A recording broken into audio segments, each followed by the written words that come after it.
औज़ुबिल्लाहि मिनश्शैतानिर्रजीम बिस्मिल्लाहिर्रहमानिर्रहीम। एहसन नक़वी। आज इंशाअल्लाह ताला हम हदीस नंबर 3 पेश करने वाले हैं, जो पेपर 2 का पार्ट है और उसका जो कंपोनेंट है वो 5 है, यानी पेपर 2 में है ये। और इंशाअल्लाह इसको स्टार्ट कर देते हैं।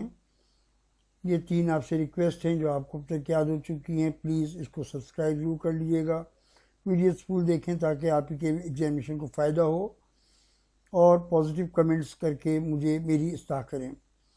ये मेरे दोनों चैनल्स हैं, हिस्ट्री का और इस्लामियात का, और बाकी सब चीज़ें सेम हैं जो मैं ऑलरेडी बता चुका हूँ।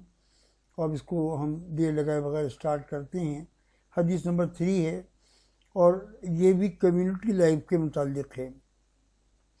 अगर आप ये सेंटेंस भी, पहला ही सेंटेंस अगर भी मेंटेन कर देंगे, दूसरा लिख देंगे कि this hadith is about the community life और encourages a good community life, तो ये अपनी जगह पे एक अपना इम्प्रेशन हो जाएगा।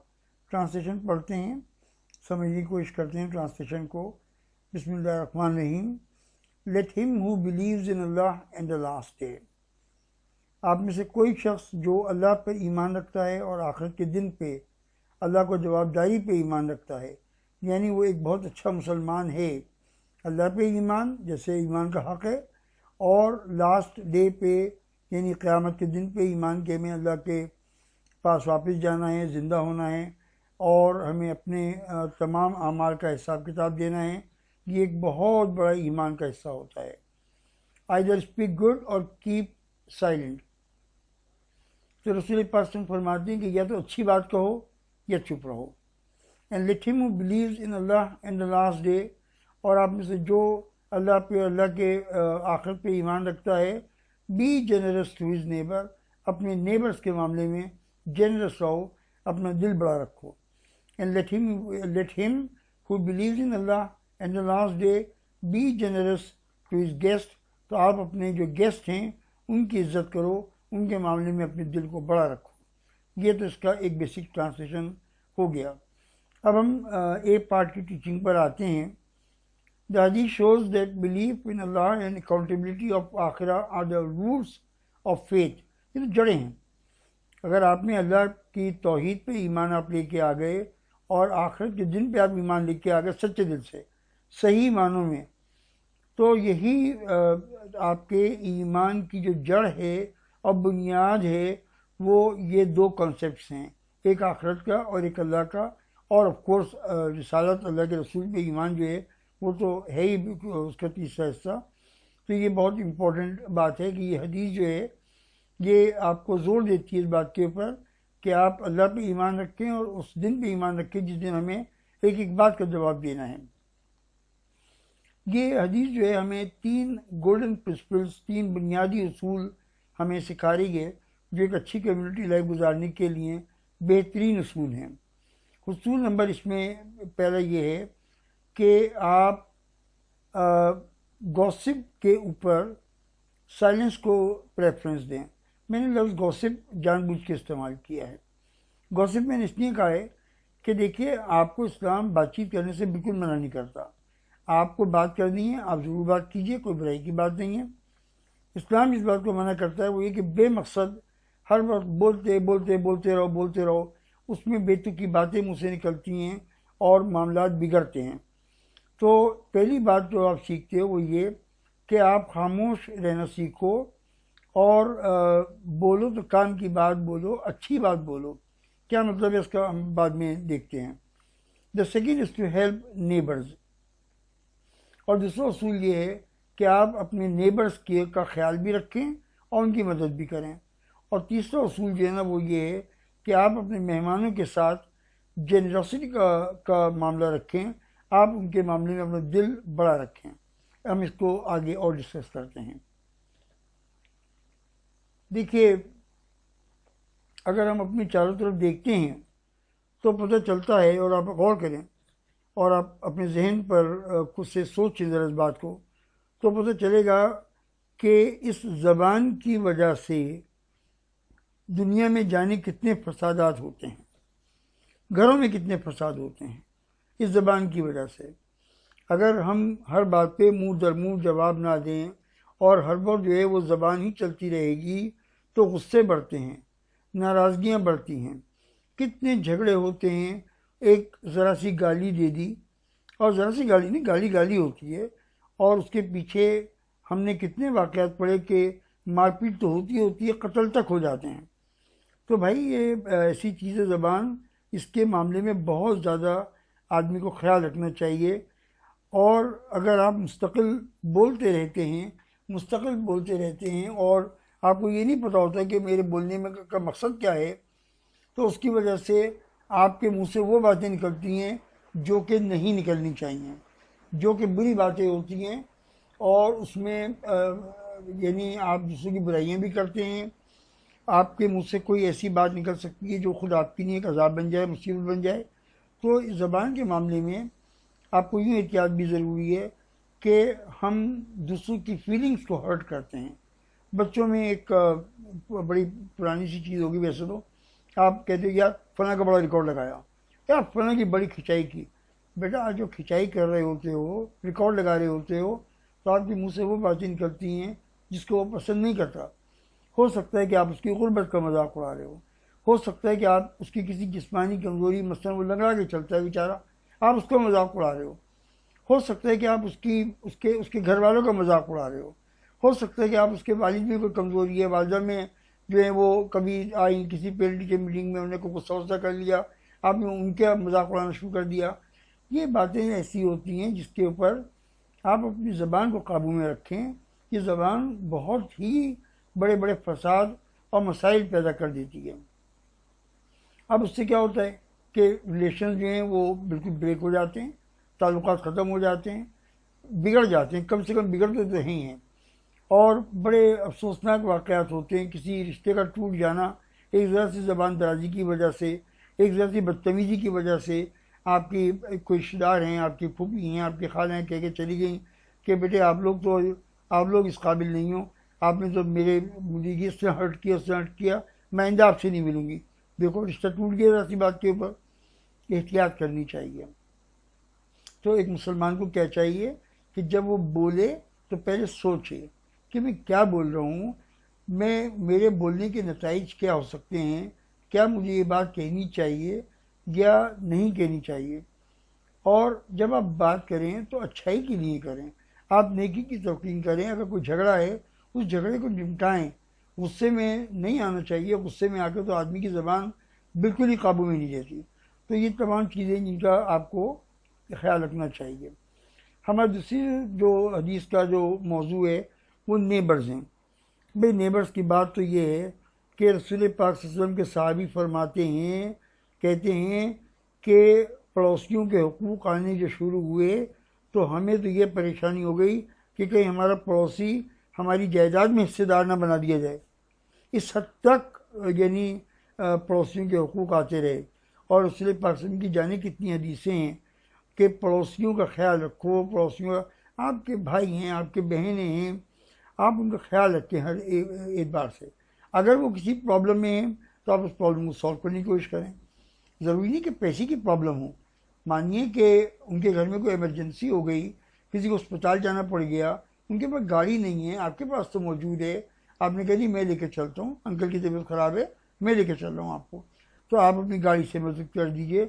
जो मदद आप किसी अपने पड़ोसी की कर सकते हैं, इसमें बड़ा सवाब है और इसके बड़े दर्जात हैं। तो कोई भी प्रॉब्लम हो, सिर्फ फाइनेंशियल प्रॉब्लम ही ज़रूरी नहीं होती, आप उनकी हर तरह से मदद करें। अगर उनको फाइनेंशियल हेल्प की ज़रूरत है तो हमें जो हम कर सकते हैं, जितना हम कर सकते हैं, उनकी खुशियों में, उनके गमों में, उनकी हर चीज़ में आप शामिल रहिए। जो मदद आप कर सकते हैं आप कर दीजिए।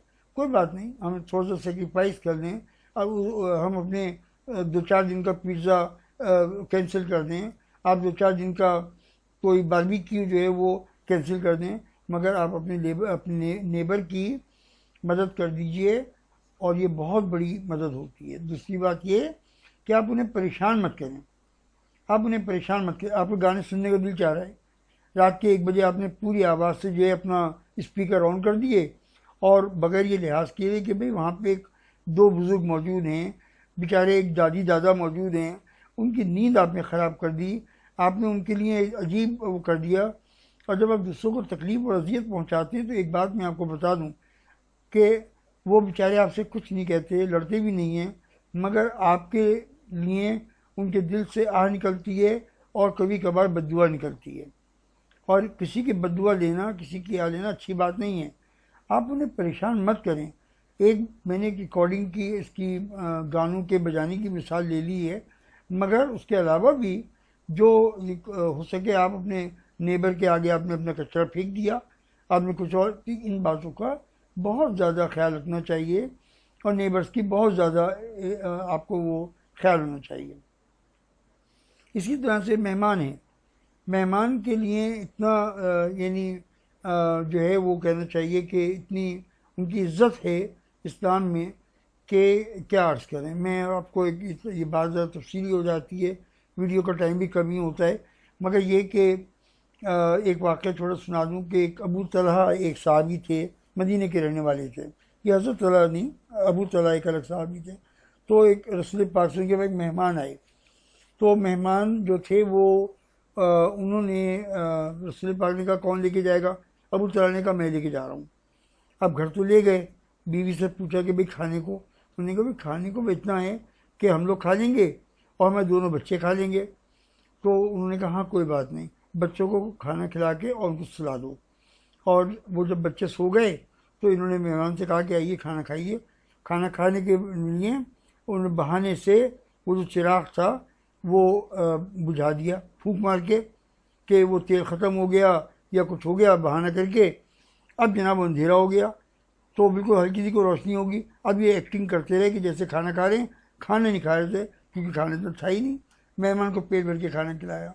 अगली सुबह को रसूल पाक को तो अल्लाह बता देते थे हर बात वही के ज़रिए से मानो।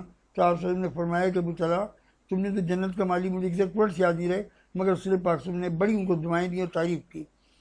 तो कहने का मकसद ये कि जो मेहमान है उसको इज़्ज़त देनी चाहिए, क्योंकि मेहमान जब आपके घर पे आता है तो वो आपको रिस्पेक्ट देता है, उस रिस्पेक्ट के बदले में आप उसको रिस्पेक्ट दीजिए। तो ये एक इम्पॉर्टेंट बात है। हमें अपने मेहमानों के मामले में पोलाइट होना चाहिए और आप उनकी खातिरदारी करें और नरमी से उनके साथ बात करें और कोई ऐसी बात ना करें जिससे मेहमान की दिल आज़ारी हो, कोई ऐसी बात ना करें जिससे मेहमान के दिल को तकलीफ़ हो या उसको आपकी एक पहली चाय भी जो है वो पीना बुरा लगने लगे कि हाँ जी हमारे यहाँ तो लोग आ ही जाते हैं, हर रोज़ मेहमान आते हैं, आप भी आ गए, चलो कोई बात नहीं चाय वाय तो पीजिए। तो ये आपने तो एक तरह से उनको जलील करके रख दिया ना बेचारे को। तो ये सेल्फ रिस्पेक्ट उनकी जो है बड़ी कीमती होती है और सेल्फ रिस्पेक्ट को बिल्कुल हर्ट ना करें। कोई बात नहीं, आपको थोड़ी बहुत तकलीफ होती है, होने दीजिए। बी पार्ट हम स्टार्ट कर रहे हैं। बिस्मिल्लाह। देखिए इसमें एप्लीकेशन और रसूल पाक की अहादीस का ज़्यादा दिया जाता है। रसूल पाक से उनके एक सहाबी ने पूछा कि रसूल पाक की फरमाइए कि सबसे ज़्यादा क्या चीज़ है जो मेरे लिए नुकसानदेह है, मेरे लिए डेंजरस है? तो आप सल्लल्लाहु अलैहि वसल्लम ने अपनी ज़बान अपने हाथ से अपनी दो उंगलियों से पकड़ी और फरमाया कि ये इस पे एहतियात करो। ये यानी ज़बान जो है इसकी एहतियात के रसूल पाक ने ख़ास तौर पे इरशाद फरमाया था। और रसूल पाक की अपनी आदत मुबारक क्या कहने, कुर्बान जाएँ हम उनके ऊपर, कि आपने कभी किसी के साथ कोई टॉन्टिंग लैंग्वेज, कोई इंसल्टिंग लैंग्वेज, ऐसी कोई बात जिससे कोई दूसरा आदमी शर्मिंदा हो जाए, अपने आप को छोटा महसूस करने लगे, आपने कभी ये बात, क्या दर्जा था रसूल पाक सल्लल्लाहु अलैहि वसल्लम का? अगर आप दुनिया के पॉइंट ऑफ व्यू से भी कह रहे हैं तो मदीने में तो वो बादशाह थे, लेकिन आपकी ज़बान मुबारक से कभी किसी को कोई तकलीफ़ नहीं पहुंची, कभी।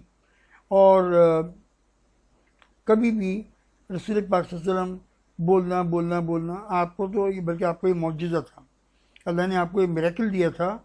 आप फरमाते थे कि मैं बड़ी से बड़ी बात जो है वो कम से कम अल्फाज में अल्लाह ताला की तरफ से मौजज़ा है में। और जब हम हदीस पढ़ते हैं तो हमें इस बात का सबूत जगह जगह मिलता है। इतनी बड़ी बात है, 2-4 लफ्ज़ों में बात ख़त्म कर दी। तो आप सल्लल्लाहु अलैहि वसल्लम बहुत कम बोला करते थे, मुस्कुराते थे, सुनते थे दूसरों की बातें, लिसनर बहुत अच्छे थे और हर वक्त का बोलना जो है वो मैंने आपसे अर्ज़ किया ना कि ये नुकसानदेह होता है। तो रसूल पाक सल्लल्लाहु अलैहि वसल्लम की आदत मुबारक बिल्कुल नहीं थी।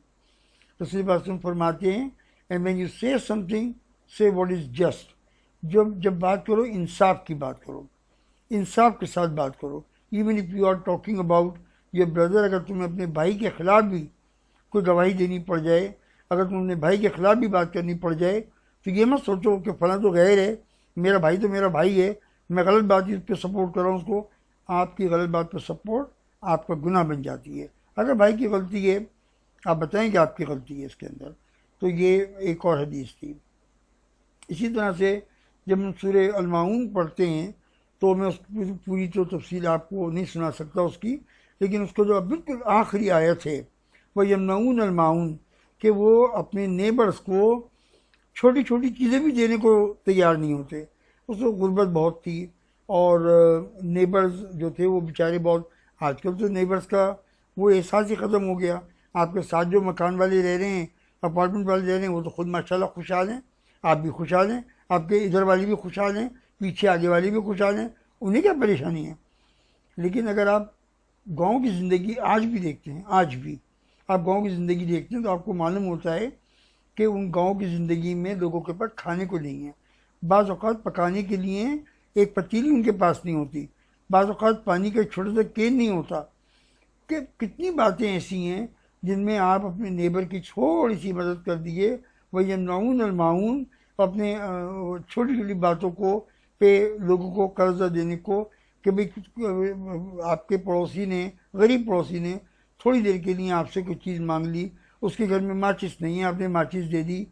अब बला पता कितनी बातें ऐसी हैं जिसमें कि आप जो है वो, ये हिपोक्रेसी की एक पहचान है, मुनाफिकत की एक पहचान ये है कि वो अपने नेबर्स की नीड्स के बारे में बिल्कुल केयरलेस होते हैं। और मैंने शायद पिछली हदीस में बताया भी था कि अगर किसी फाके की वजह से, तकलीफ़ की वजह से आपका किसी का नेबर जो है वो ख़ुदकशी कर लेता है, मर जाता है, तो उस गुनाह में वो लोग भी शामिल होंगे जिनको उस तकलीफ़ के बारे में मालूम था। नेबर के बड़े हकूक़ हैं। और रसूल पाक सल्लल्लाहु अलैहि वसल्लम तो इतना ख्याल करते, एक औरत थी जो कचरा फेंक दिया करती थी रोज़ाना, बल्कि कांटे फेंक दिया करती थी। इतनी दुश्मनी रसूल से, पता चला भी 2 दिन से 3 दिन से नज़र नहीं आ रही, भाई क्या हुआ, जी बीमार पड़ी हुई है। तो आप सल्लल्लाहु अलैहि वसल्लम उस औरत को जो दुश्मनी करती थी उसको देखने के लिए आप उसके घर गए, बुढ़िया के। तो ये आप सल्लल्लाहु अलैहि वसल्लम का अखलाक था। और रसूल पाक सल्लल्लाहु अलैहि वसल्लम फरमाते हैं कि you will become a real Muslim, मोमिन बन जाओगे if you behave with your neighbour nicely. अगर अपने पड़ोसी का अच्छा सलूक करोगे तो तुम एक बहुत अच्छे मुसलमान बनोगे। तो इसी इन सब बातों से क्या नतीजा निकला, हमने क्या सीखा इन तमाम अहादीस से और कुरान से, कि हमें बड़ा केयरफुल होना चाहिए अपने नेबर्स के मामले में, और जितनी हो सके उनकी हम मदद कर सकें, हम कर दें। फिर हम आते मेहमानों की तरफ। तो रसूल पाक सल्लल्लाहु अलैहि वसल्लम तो मेहमानों पर ख़ास तवज्जो दिया करते थे, उनकी इज़्ज़त इकराम किया करते थे, सलाम से उनको ग्रीट किया करते थे, और जो आपके पास होता था आप खाने के लिए हाजिर कर दिया करते थे मेहमानों के लिए। और एक बड़ी इम्पोर्टेंट बात जो मेरे जहन में आती है कभी, वो ये कि हमें एक अमीर मेहमान को और गरीब मेहमान को डिस्क्रिमिनेट नहीं करना चाहिए। ये बहुत बुरा हमारे यहाँ एक रिवाज है। मसलन मेरे घर में गवर्नमेंट के एक बहुत बड़े अफसर मेहमान बन के आ जाते हैं, लो जी मैं तो आंखें बिछा दूंगा, आइए आइए बैठिए बैठिए, चाहे अरे आप बिस्कुट तो लीजिए, अरे ये मिठाई तो लीजिए, हम एक करोड़ तो खाते करेंगे। लेकिन उसके 10 मिनट के बाद मेरे ऑफिस का जो है कोई बेचारा क्लर्क मुझसे कुछ फाइलें लेके आ गया, तो मैं उससे सीधे मुंह बात नहीं कर रहा, उस बेचारे को चाय के लिए नहीं पूछ रहा मैं उससे, बल्कि हो सकता है कि मैं उसको बैठने भी ना दूँ। गरीब जो कहाँ भी खड़े खड़े, कहाँ भी क्या काम है, ये काम है, जाओ जाओ। भाई इज़्ज़त करो, इंसानों में फ़र्क मत करो, तमाम इंसान अल्लाह की नज़र में बराबर हैं। उस गरीब को इज़्ज़त दोगे वो आपको 1 करोड़ गुनी ज़्यादा इज़्ज़त देगा। बड़ा आदमी तो आपको क्या इज़्ज़त देगा, वो उसके साथ तो अच्छा सलूक सभी करते हैं, लेकिन जो गरीब होता है वो आपकी इज़्ज़त में 1 करोड़ गुना इजाफा कर देगा। यही बातें हैं जो मेरे जहन में आती हैं। आपका बहुत बहुत शुक्रिया टाइम देने का। अगर याद रहे तो सब्सक्राइब कर लीजिएगा। बहुत बहुत शुक्रिया, सबको सलाम कहिएगा।